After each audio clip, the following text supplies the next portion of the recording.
자, 인사드리겠습니다. 예, 안녕하십니까. 예. 자, 오늘은 이제 2022년 2회, 이제 전기 산업기사, 전력공학이죠. 문제 한번 해설해 보도록 하겠습니다. 역시 뭘 보고 뭘 버려야 될지 한번 보자고요. 21번 보겠습니다. 자, 조상설비와 이제 이 거리가 먼 거죠. 이제 이 조상설비는 우리가 이제 무효전력을 조절하는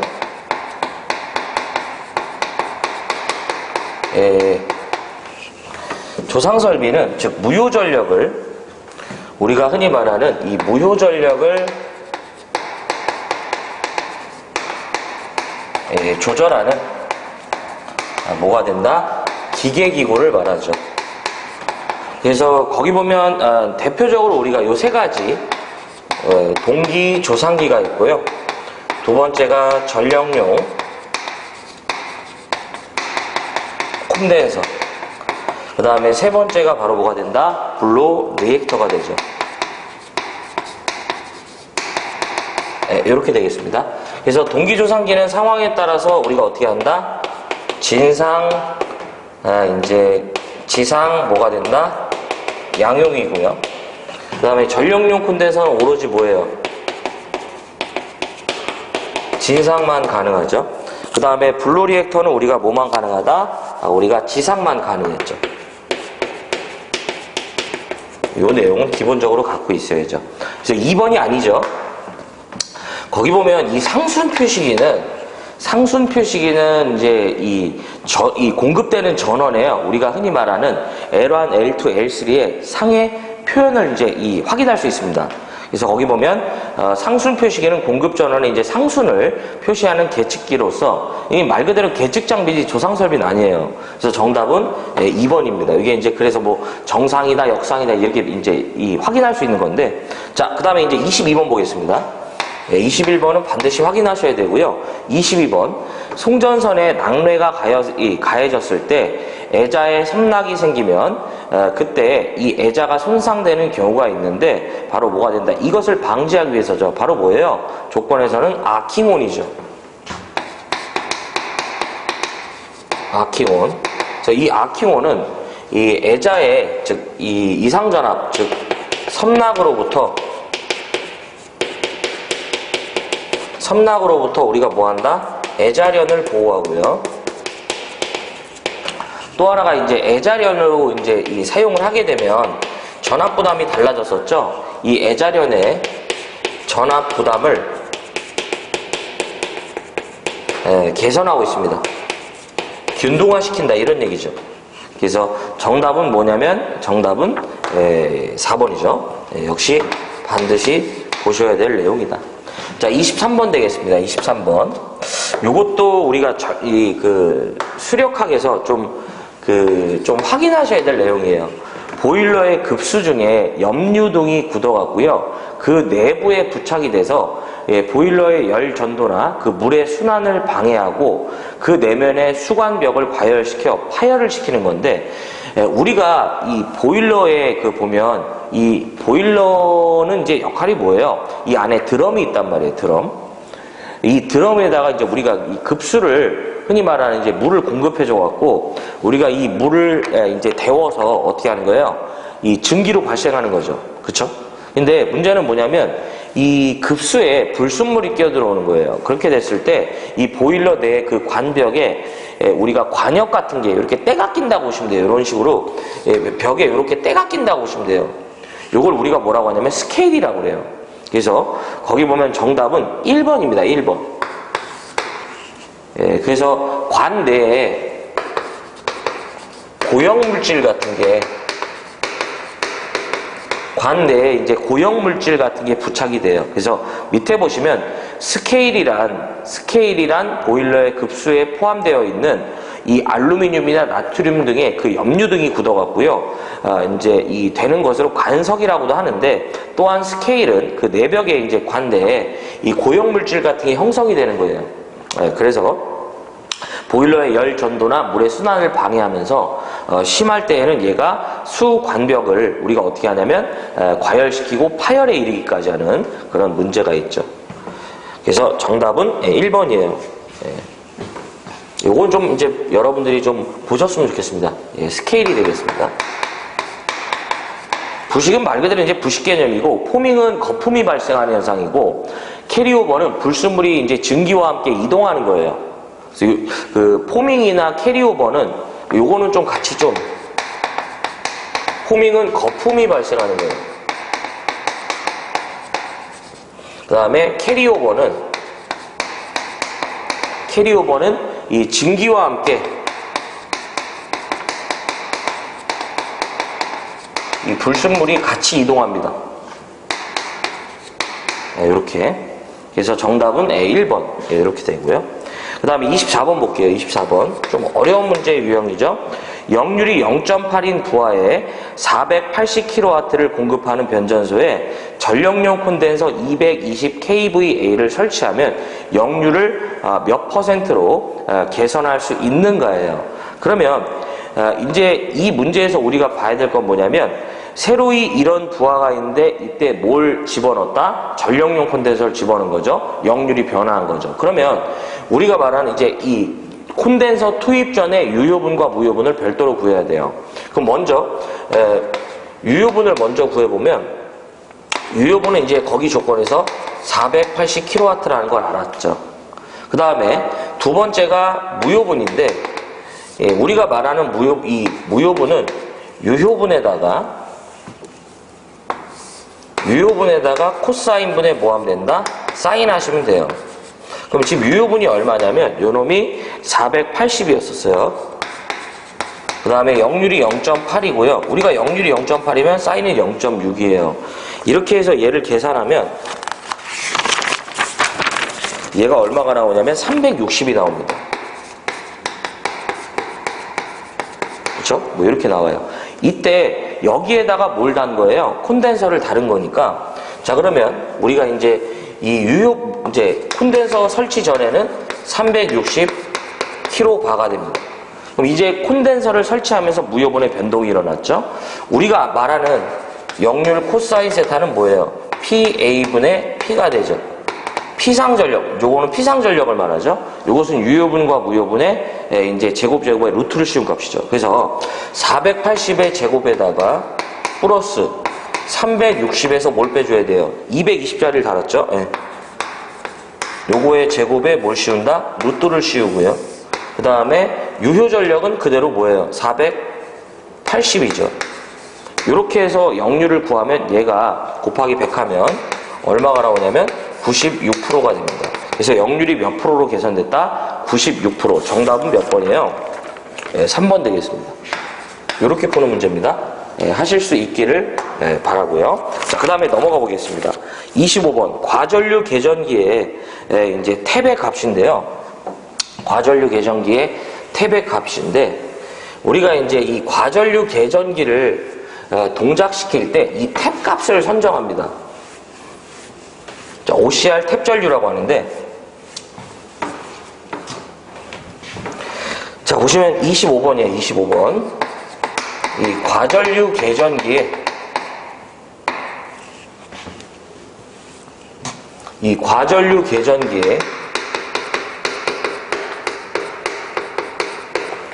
탭 값이에요.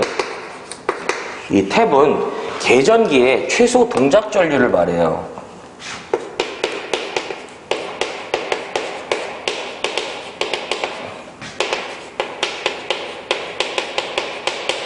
그래서 이 과전류 계전기 탭이라는 것은 계전기의 최소 동작 전류의 값을 말한다고 보시면 됩니다.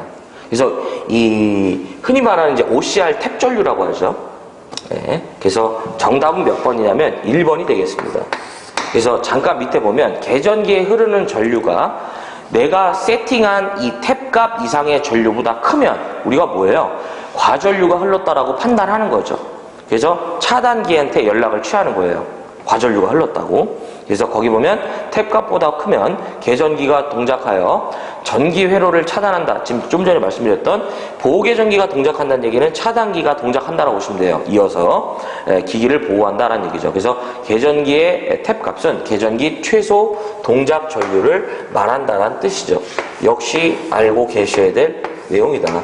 실기 가시면요, 이 탭 이제 전류를 우리가 많이 계산합니다. 실기에서는. 근데 필기에서는 좀 그닥이죠. 26번 볼게요. 26번. 이것은 선택성의 문제인데, 좀 우리가 이런 이 보호 개전 방식을 다 하기가 어렵습니다. 특히. 자, 송전선로의 보호 범위 내 모든 사고에 대해서 그 고장점의 위치에, 자, 여기다 좀 해주실래요? 관계없이 여기다 밑줄 쳐주세요. 선로 양단을 어떻게 한다? 이제 쉽고 확실하게 키워드예요. 고속 차단. 요게 키워드죠. 하기 위한 방식은요. 이 방식에서는 누구냐면 표시선 이제 방식으로서 이제 파일럿 와이어 개전 방식이라고 그래요. 그래서 정답은 4번 되겠습니다. 표시선 개전 방식이 되는데 기존의 선로 보호 방식에서 조금 더 이제 이 뭐라고 해야 되나 이제 이 업이 된 방식들이에요. 그래서 얘 같은 경우에는 가장 주된 장점이 뭐냐면 고장 구간을 고속 차단합니다. 이런 특성이 있어요. 그래서 거기 보면 고장점의 위치에 관계없이 물론 이제 이것은 이 양단을 고속 차단하는데 저는 어쨌든 여기서 핵심은 이제 고속 차단 요 개념이고요. 그 다음에 이제 별도의 표시선이라는 게 필요해요. 요거 파일럿 와이어 개전 방식은. 그 다음에 이제 고장 시 장애를 받지 않기 위해서 연피 케이블을 별도로 설치한다. 뭐 시한차에 구애받지 않고 양단을 고속 차단한다고 하는데 핵심은 이 표시선 개전 방식은 고장 구간을 우리가 어떻게 한다? 고속 차단한다. 기억해자 이거죠. 네. 물론 이제 양단입니다. 네. 그래서 정답은 몇 번이냐면 4번 되겠습니다. 네. 나머지 사실 이제 이 방식들이 굉장히 많아요. 이 송전선로의 보호 방식들이. 근데 개개의 특징을 우리가 다 볼 수는 없죠. 그래서 표시선 개전 방식은 고장 구간의 양단을 고속 차단한다. 이제 좀 이렇게 기억해주자 이런 얘기죠. 자, 27번 보겠습니다. 전력선의 그 통신선로에 바로 뭐가 되냐면 전자 유도 장애가 발생하는 근본적인 이유죠. 그래서 27번은 전자 유도 장애가 되겠습니다. 이 전자유도 장애는 전력선의 영상전류에 의해서, 이 영상전류에 의해서요, 이 전력선과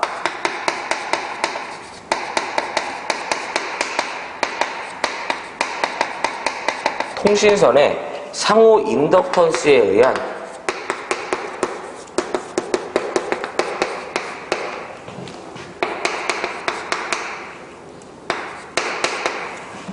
이제 이 유도 장애가 되겠습니다. 그래서 전력선에 이제 영상 전류가 흘러갔고요. 전력선과 통신선 사이에 바로 이제 상호 인덕턴스가 이제 있기 때문에 그에 따라서 이제 이 전자적으로 유기되는 큰 전압이라고 보시면 됩니다. 그래서 우리가 흔히 말하는 전자 유도 전압이라는 건 마이너스 J 오메가 M의 L에 뭐가 된다? 3I0로서 이렇게 표현할 수 있죠. 전자유도 전압. 이때 M이라는 건 뭐예요? 전력선과 통신선 간에 상호 뭐가 된다? 인덕턴스를 말합니다. 미리 헬리 퍼 킬로미터가 되고요. 그 다음에 이 L은 병행 길이죠. 킬로미터. 그 다음에 3I0를 이게 우리가 기유도 전류라고 하죠. 이것이 흘러서 우리가 뭐예요? 기유도 전류. 이제 전자유도 장애가 발생하기 때문에 이제 이 문제가 되는 거죠. 그래서 전력선에 이제 의한 통신선로에 전자유도 장애가 발생하는 근본적인 이유. 좀 전에 말씀드렸죠. 전력선에 뭐예요? 영상 전류가 흐르기 때문이죠. 그렇죠? 그래서 정답은 1번 되겠습니다. 자, 28번 보겠습니다. 28번은 좀 이제 실기에서는 좀 이제 이런 계산 문제가 많지만 실기 문제는 좀 이런 계산 문제는 많지 않죠. 그래서 여러분들이 좀 이제 선택을 해주셔야 될 것 같아요. 해주시면 무지 좋습니다. 대신 나중에 실기 가서 좋습니다. 자, 보겠습니다. 28번. 일단 이 문제는 저는 이제 여기서는 이제 좀 세모 좀 쳐보고요.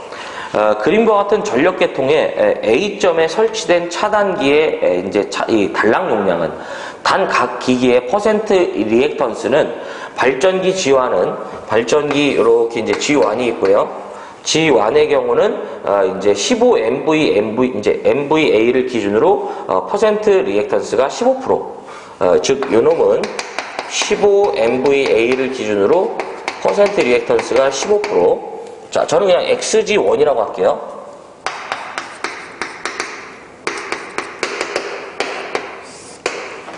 자, 그 다음에 이 G2는 각각 똑같네요. 이거 똑같이 15 MVA를 기점으로 XG2라고 할게요. 15%. 자, 그 다음에 이제 변압기 용량은 20 MVA 기준으로 뭐가 된다? 이제 8%가 됩니다. 자, 저는 그냥 이렇게 해볼게요. 요것은 20 MVA를 기준으로 XT라고 하겠습니다. 요것은 몇 프로냐면 이제 8%. 그 다음에 이제 송전선은 즉 선로가 있죠. 좀 더 길게 그려보자. 자, 10 MVA 기준으로 11%래요. 자, 10 MVA를 기준으로 저는 그냥 XL이라고 할게요. 요것은 몇 프로가 되냐면 11%래요. 그러면서 지금 뭐예요? 요 A점에 차단 용량 구해봐라. 이런 얘기죠. 이때는 우리가 어떻게 하는 거냐면 요 점을 기준으로 얘네들을 우리가 합성으로 해서 우리가 단락 용량 PS를 어떻게 해요? 퍼센트 이제 이 임피던스 분의 100에 뭐가 된다? PN이 됐었죠. 요 식을 활용하시면 돼요. 이렇게 이제 주어졌을 때는 합성 퍼센트 임피던스 요 값을 구하는 게 키워드입니다. 자, 그러면 자, 요 놈을 기준으로 해서 얘네들을 구해야 될 텐데 문제는 뭐냐면 이 주어진 퍼센트 리액턴스가 모두 뭐예요? 용량이 다릅니다. 이럴 때는 어떻게 하는 거냐면 어떤 하나의 용량을 기준으로 해서 퍼센트 리액턴스를 다시 구해줘야 돼요. 보편적으로 아무 말이 없으면 계통을 구성하는 그 이제 기기나 이제 어떤 선로 등에 대해서 가장 용량이 큰 것을 선정한다고 보시면 됩니다. 그래서 이게 얼마냐면 20이 가장 크죠. 그래서 저자분도 지금 20을 기준으로 잡았는데, 그렇죠? 다시 재환산하는 거예요. 얘는 어차피 20에 대해서 8%니까 환산할 필요가 없죠. 그럼 먼저 발전기를 환산해 보면 발전기는 자, 요것은 여러분들 이렇게 기억하시면 좋아요. 자기는 자기고 그 다음에 기준은 기준이다. 이렇게 기억하시면 좋아요. 자, 왼쪽은 퍼센트 이제 이 임피던스가 되고요. 오른쪽은 용량이 되겠습니다. 자, 어차피 지금은 이제 다 리액턴스로 주어졌으니까 다 퍼센트 리액턴스라고 보시면 돼요. 그럼 지금 기준 용량이 얼마냐면 자, 요 XG1을 자, 퍼센트 XG1을 기준 용량으로 한번 환산해 볼게요. 기준 용량이 얼마냐면 지금 요 놈이 얼마였냐면 기준이 20이에요. 근데 원래 요 값이 얼마였어요? 요 놈 15였었죠. 그렇죠? 이렇게 하는 거예요. 그 다음에 자, 여기서 말하는 기준 퍼센트 리액턴스로 환산하려면 자기 퍼센트 임피던스가 이렇게 곱해지면 돼요. 그럼 자기 퍼센트 임피던스가 원래 얼마였다? 15였으므로 이것을 기준으로 환산하면 얼마가 된다? 20% 되겠습니다. 그러면 자, 이제 요 놈이 얼마가 되냐면 자, 이제 어차피 다 기준 용량으로 환산할 거니까 XG1은 뭐가 된다? 20% 되는 거죠. 자, 문제는 XG2도 15에 똑같이 뭐예요? 15였으므로 그러므로 XG2도 구한 거예요. 20%죠. 그쵸? 자, 그 다음에 이제 또 뭐가 되냐면 이 선로도 바꿔줘야 돼요. 선로는 지금 얼마가 되냐면 자, 퍼센트 뭐가 된다? XL이라고 해볼게요. 이것을 다시 기준 용량으로 환산하면 어떻게 돼요? 기준 용량 20이죠. 원래 내 값은 10이에요. 원래 이 10에 대한 11%니까 이렇게 해주시면 돼요. 그래서 이것을 우리가 구하면 얼마가 되냐면 22%가 되죠. 그러면 자, 이제 다 지워보면요. 요건 이런 회로가 되죠. 임피던스 맵을 한번 그려보면 지금 요게 22%였어요. 그 다음에 요게 몇 프로가 된다? 바로, 이제 8%였었죠. 그 다음에 요 놈이 이제 20%, 요 놈이 20%예요.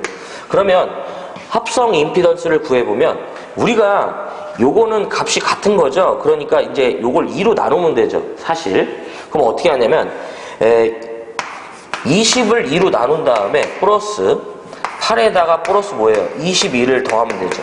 그쵸? 그래서 이렇게 계산하면 얘가 얼마가 나오냐면 이제 40%가 되죠. 그렇죠? 그러므로 자, 요게 이제 바로 이제 여기다 넣으면 되죠. 이 합성 퍼센트 이제 이 리액턴스는 40이었으니까 여기에다 100에다가 그다음에 요 기준 용량 지금 우리가 이렇게 계산한 기준 용량이 얼마예요? 20메가볼트 암페어를 기준한 거니까 이렇게 하시면 얘가 얼마가 나오냐면 50 메가볼트 암페어가 나온다. 그래서 쉬운 문제는 아니죠. 그래서 정답은 몇 번이냐면 2번입니다. 2번. 네. 그래서 만만치 않은 문제다. 자, 그 다음에 이제 29번 보겠습니다. 어쨌든 28번은 이제 선택을 해주시기 바래요. 자, 그 다음에 이제 거기 보면 29번 15만 4천 볼트 송전선로를 34만 5천 볼트 이제 이 전압으로 승합했을 때 같은 손실률이 키워드예요. 같은 손실률로 전송한다면 송전 전력은 승합 전에 몇 배가 되는가? 자, 29번이죠. 우리가 이제 같은 손실률이라는 건 전력 손실률이에요. 저는 이제 전력 손실률 K라고 가정해보면 이것은 V제곱에 코사인 제곱에 P의 R이 됩니다. 그럼 여기서 핵심은 뭐냐면 위치를 바꿔보면 P는 뭐예요? K의 V제곱에 코사인 제곱에 R로 표현할 수 있죠. 결과적으로 P는 전압의 몇 승에 비례한다? 제곱에 비례한 거죠. 그러면 자, 우리가 흔히 말하는 이 전력을 공급 전력이라고 해요. 결과적으로 공급 전력은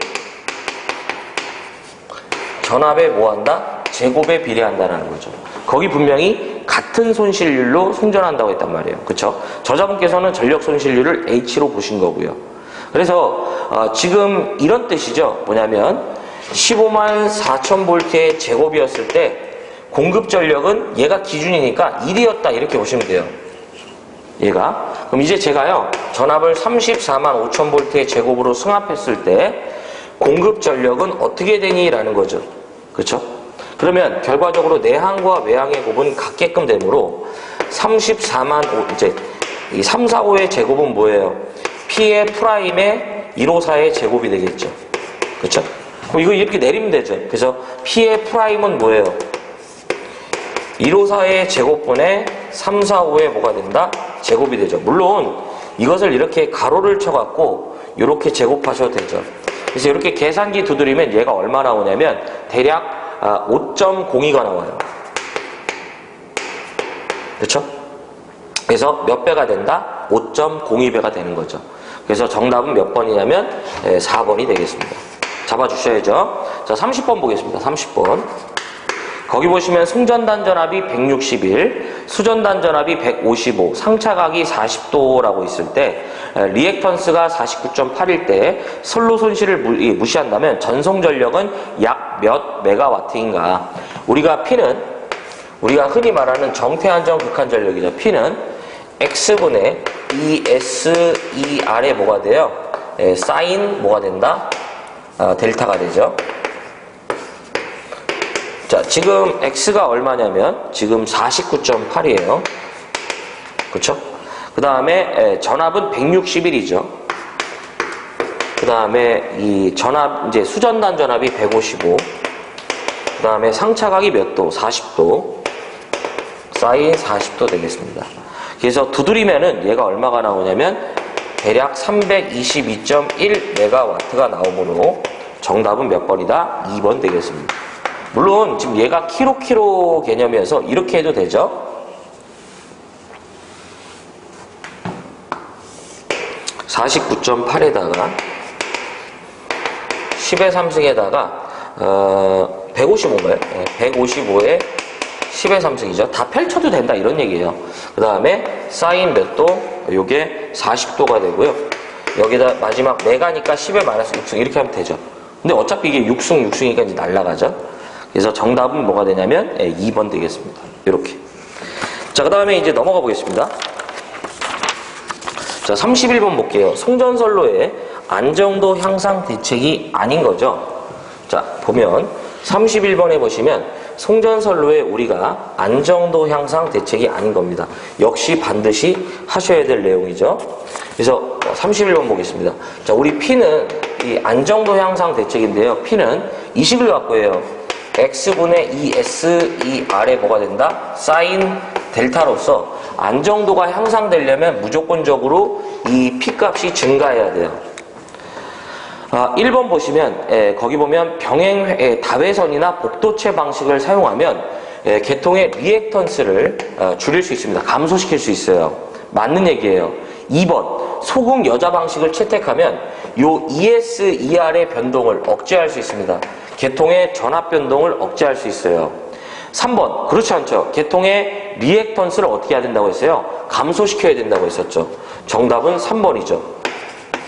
그 다음에 4번 고속도 차단 방식을 이용한다고 하는데요. 이것은 여긴 없지만 이것은 계통에 주는 충격을 경감시켜야 돼요.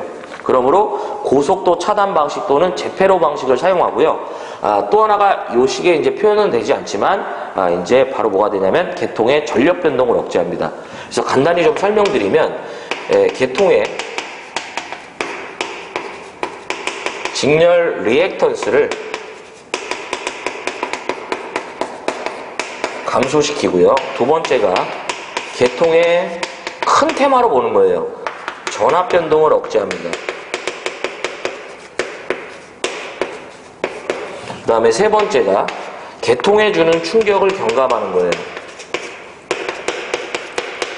계통에 주는 충격을 경감해 줘야 돼요. 그 다음 마지막 네 번째가 계통의 전력 변동을 억제해야 합니다.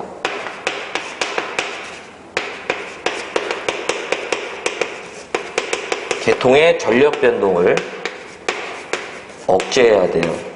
이렇게. 자, 그래서 31번의 정답은 3번이죠. 반드시 하셔야 될 문제다.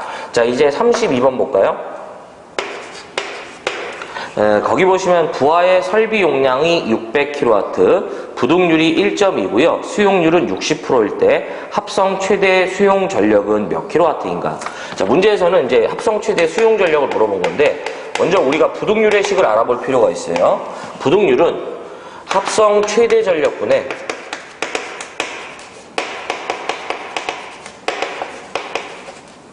그렇죠? 그 다음에 개별 수용 최대 전력의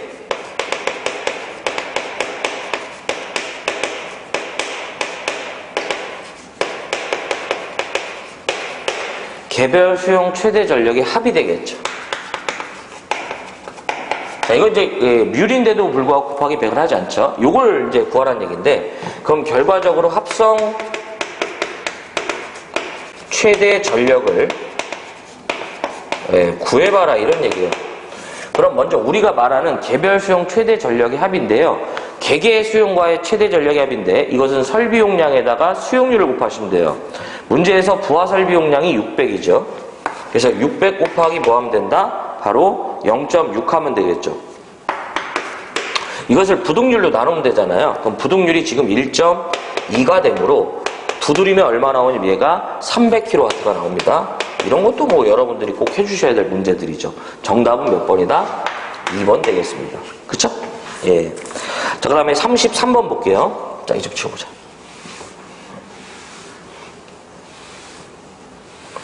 자, 자가용 변전서의 1차 측 차단기 용량 밑줄 쳐주실래요?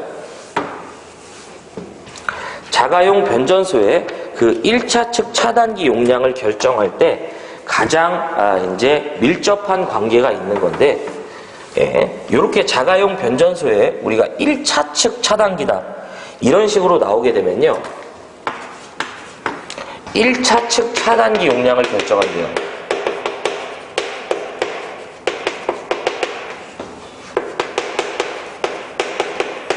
무조건 전원 측과 공급 측과 관련이 있어요.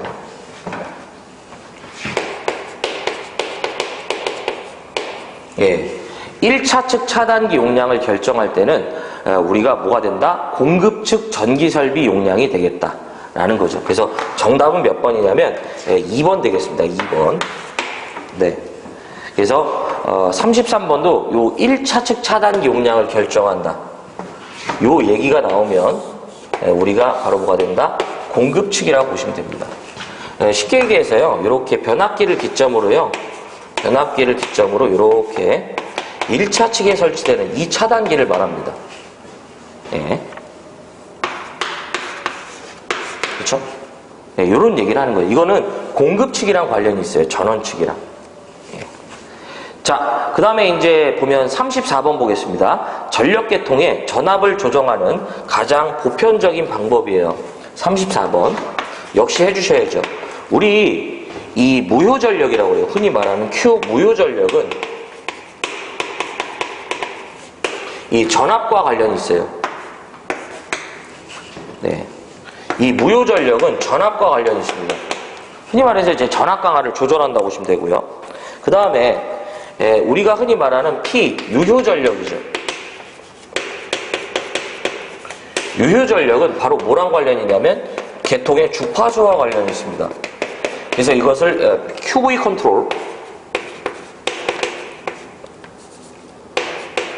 그 다음에 PF 컨트롤이라고 해요. 그래서 지금 이 전력계통의 전압을 조정하는 가장 보편적인 방법 바로 보다 이 무효전력을 조절하는 거죠. 그렇죠? 요게 이 주파수에 관련된 부분도 유효전력도 물어보니까 QV, PF 이렇게 기억하시면 좋죠. 그래서 정답은 이제 이 4번이죠. 4번. 네, 잡아주셔야 합니다. 자, 그 다음에 35번. 원자로에, 이것도 이제 저는 좀 세모를 좀 치는데요. 다 보기가 어렵습니다. 원자로의 그 감속제가 구비하여야 할 그 조건인데요. 이제 이 감속제는 고속중성자를 열중성자로 이제 낮추는 이 역할을 하는데 3번이 잘못됐어요. 원자의 질량이 어떻게 되냐면 이제 작아야 돼요. 가벼울수록 효과가 큽니다. 그래서 정답은 3번 되겠습니다. 감속제.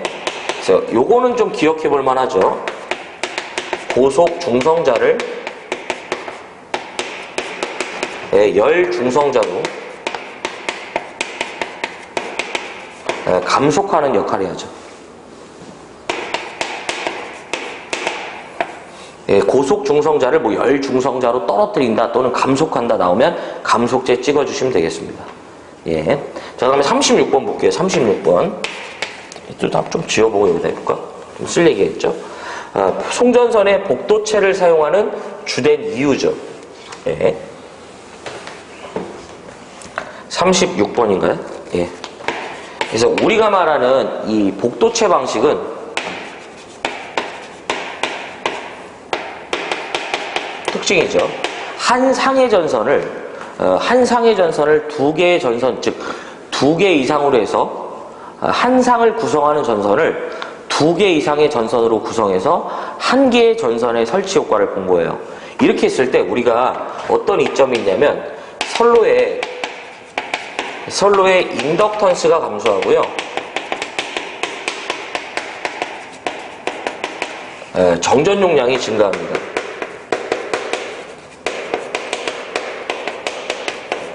그렇죠? 두 번째가 선로의 인덕턴스가 감소하기 때문에 아까 우리가 안정도 향상 대책에서 P는 X분의 2SER에 뭐예요? 사인 델타라고 했었죠. 그래서 이 X를 감소하는데 이 복도체 방식을 채용한다 이런 얘기가 있었죠. 병행회선수를 증가하고 자, 이 얘기죠. 그래서 바로 뭐냐면 이로 인해서 송전 용량이 증가하고요. 송전 용량이 증가하면서 안정도가 증진됩니다. 그 다음에 또 하나가 세 번째가 코로나 개시 전압이 이것을 다른 말로 임계 전압이라고 하죠. 코로나 개시 임계 전압이 증가하죠.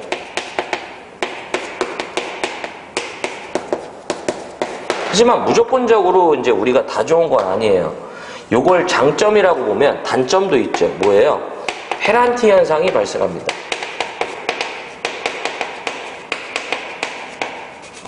그 다음에 두 번째가 선로의 진동이 커져요.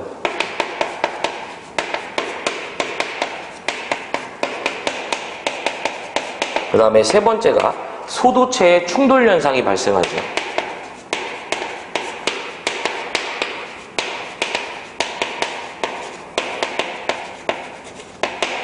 그쵸? 그래서 이걸 우리가 방지하기 위해서 뭘 설치해요? 스페이서를 이렇게 설치한다고 하죠. 그래서 이렇게 복도체라고 봤을 때 이렇게 두 선이 이렇게 있으면 요 사이에 이런 걸 끼워 넣어요. 이런 걸. 이게 이제 스페이서가 되겠습니다. 네. 그래서 지금 문제에서 이제 이 주된 목적이죠. 이제 영줄개선 이런 거 전혀 관련 없고요. 정전 용량이 증가하죠. 그 다음에 3번은 뭐예요? 인덕턴스는 감소하고요. 그 다음에 이제 요게 맞는 거죠. 코로나 발생 방지. 코로나 개시전압, 임계전압이 증가한다는 얘기는 결과적으로 코로나 발생이 이제 작아지는 거죠. 네. 자, 그 다음에 37번 보겠습니다. 이 중성점 비접지식 방식에서 적당한 건데요. 네.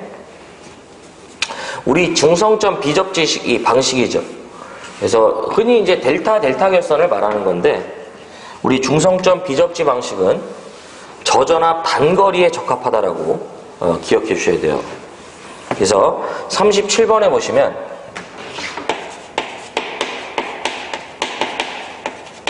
이 중성점 비접지식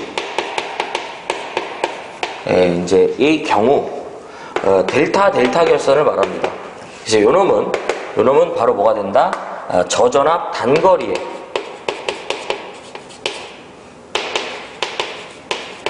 적합합니다. 그래서 정답은 이게 전압이 커지면요, 이게 충전 전류 때문에 더 문제가 생겨요. 그래서 정답은 몇 번이냐면 바로 4번이 되겠습니다.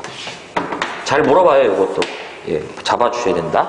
그래서 보면 이 비접지 방식의 경우 전압이 크고 선로의 길이가 긴 계통에 이제 우리가 이제 적용을 하게 되면 대지 정전 용량이 증가하기 때문에 일선 지락 고장에 따른 이 충전 전류에 의한 오히려 아크가 발생해 갖고요. 이상 전압이 발생하기 때문에 이제 저전압 단거리에서만 우리가 채택을 해준다고 보시면 됩니다. 자, 38번 보겠습니다. 38번. 송전선로의 송전 전력, 거리, 전력 손실률, 그 다음에 전선의 밀도가 일정하다고 가정했을 때 전선의 단면적은 우리가 이제 이 A의 스퀘어는 전압과 어떤 관계를 갖는가. 거기 보면 우리가 전력 손실률이라고 이제 제가 잠깐 보면 이 전력 손실률은요, 수전단 전력분의 그 다음에 이제 이 전력 손실의 비입니다. 이게 전력 손실률이에요.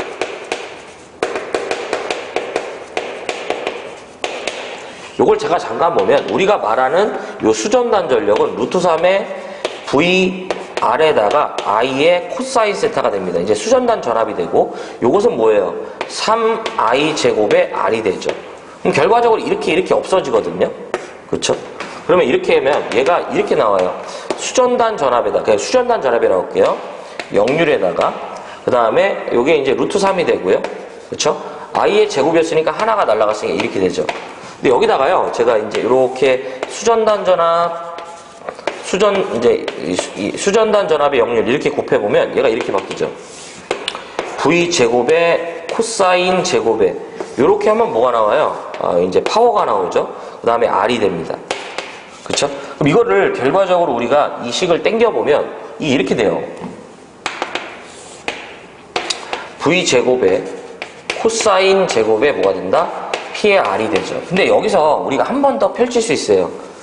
뭐냐면 요놈은 V 제곱에 코사인 제곱에 P의 R은 뭐예요? 로 A분의 뭐가 된다? L이 되죠. 그게 결국엔 이거거든요. 그러면 결과적으로 지금 요거를 위치를 바꿔보면 A는 뭐예요? A는 V 제곱에 코사인 제곱에 P의 로에다가 바로 뭐예요? K분의 L이 되죠.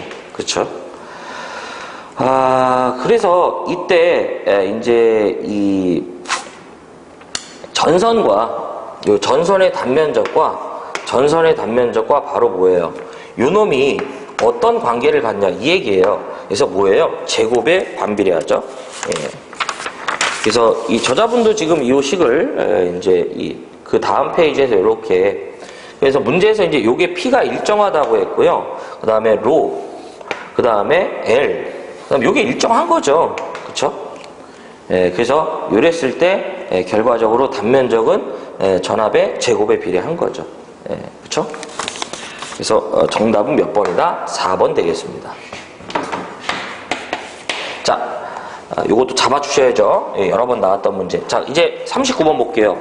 변류기를 수리할 때 2차 측을 단락하는 거죠. 우리가 이제 흔히 말하는 이 CT죠. CT.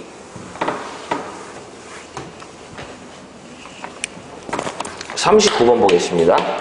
우리가 CT는 점검 시에 어떻게 해야 된다? 2차 측을 단락해 줘야 돼요.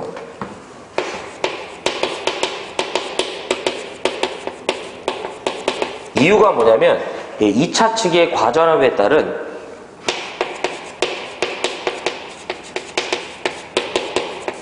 반대 인자가 문제예요. CT는 대전류를 소전류로 변류한단 말이에요. 그래서 반대 인자인 전압 때문에 문제가 되고요. 과전압에 따른 절연 파괴를 방지합니다. 그래서 거기 보면 CT 2차 측을 이제 회로를 개방할 경우에는 1차 전류가 모두 여자 전류가 돼서 2차 측 권선에 이제 높은 전압, 즉 여기서 흔히 말하는 과전압이 유기됩니다. 그래서 절연이 파괴될 염려가 있기 때문에 우리가 점검 시엔 반드시 어떻게 해야 된다? 2차 측에 이제 이 단락을 필요로 하는 거죠. 그래서 이유를 물어봤으니까 2차 측 뭐예요? 과전압 방지가 되겠네요. 그렇죠? 그래서 정답은 4번 되겠습니다. 자, 40번 볼게요. 40번. 요것도 좀 저는 개인적으로 지금 시점에서 이제 그 세모를 치고 싶어요. 전력 조류라는 걸 계산하는 목적이에요. 여기서 이제 그 전력 조류인데 이 전력 조류는 뭐냐면 계통에 유입되는 흔히 말하는 이 계통에 유입되고 유출되는 이런 이 흔히 말하는 유효전력과 무효전력을 말합니다. 근데 우리가 이런 부분을 계산해야 되는 목적이 뭐냐면 거기 보면 이 운전을 할 때 어떤 그 상태를 알 수 있어요. 이 계통을 지금 이렇게 운전해야 되고 또 이 계통을 이렇게 서로 연결하고 이런 식으로 이제 이런 걸 파악하고요. 또 하나가 뭐냐면 즉 이 계통을 어떤 내가 이제 이 사실 핵심은 뭐냐면 2번 거기 보면 계통의 운용에 따른 그 계획을 수립하는 거죠. 첫 번째가 사고의 예방이 아주 중요합니다.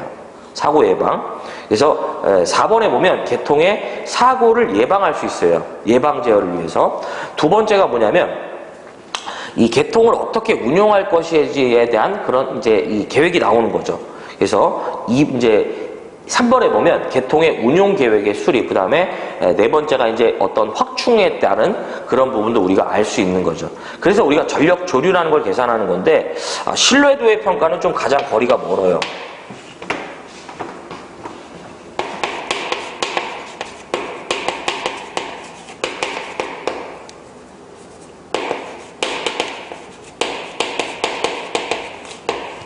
그래서 이런 걸 우리가 이제 전력 조류라고 그래요. 전력 계통에 이제 유입되고 이제 유출되는 유효 전력과 이제 무효 전력의 흐름을 얘기하는 건데, 어쨌든 이걸 하는 이유는 이제 사고에 따른 예방, 그 다음에 계통의 운용 계획 수립, 그 다음에 마지막 확충 이반 계획이죠. 뭐 이런 얘기입니다. 예. 그래서 여기까지가 이제 2022년도 2회 전기산업기사 전력공학 해설이었고요. 문제를 잠깐 확인해 보면 21번, 22번, 그 다음에 23번, 24번. 24번은 이제 발전 문제지만 하시길 바라고요. 25번 이제 하셔야 되고, 그 다음 26번 좀 이제 선택을 좀 해주시기 바래요. 어쨌든 거기서 키워드는 고장 구간의 양단을 고속 차단 거죠. 표시선 개전 방식이에요. 자, 그 다음에 27번, 28번도 좀 선택적인 문제예요. 좀 지금은 잘 안 들릴 수가 있는데 실기 가시면 필수고요. 29번, 30번 꼭 하셔야 되고, 31번, 그 다음 32, 33, 34, 그 다음에 35번도 조금 아무튼 대신 감속제라는 건 고속 중성자를 열 중성자로 감속 또는 떨어뜨리는 역할을 한다. 이 정도 기억해 주시고, 36번, 37번, 38번 다 보셔야 되고요. 그 다음에 39번, 40번, 이게 아무튼 요 전력조류가 단순히 이제 요 정도 문제만 있는 게 아니라 조금 특이사항으로 조금씩 문제가 있기 때문에 요 파트는 좀 너무 많이 투자하시기 마시기 바랍니다. 투자하지. 그래서 여기까지가 이제 2022년도 2회 전기산업기사에 대한 해설이었고요. 저는 마지막 회차, 다음 시간에 3회차 때 뵙도록 하겠습니다. 세모친 부분은 확인만 좀 부탁드립니다. 이제 나중에 어쨌든 관연도 문제를 풀어보시면 알아요. 자, 고생하셨고요. 저는 다음 회차 때 뵙겠습니다. 시청해주셔서 고맙습니다.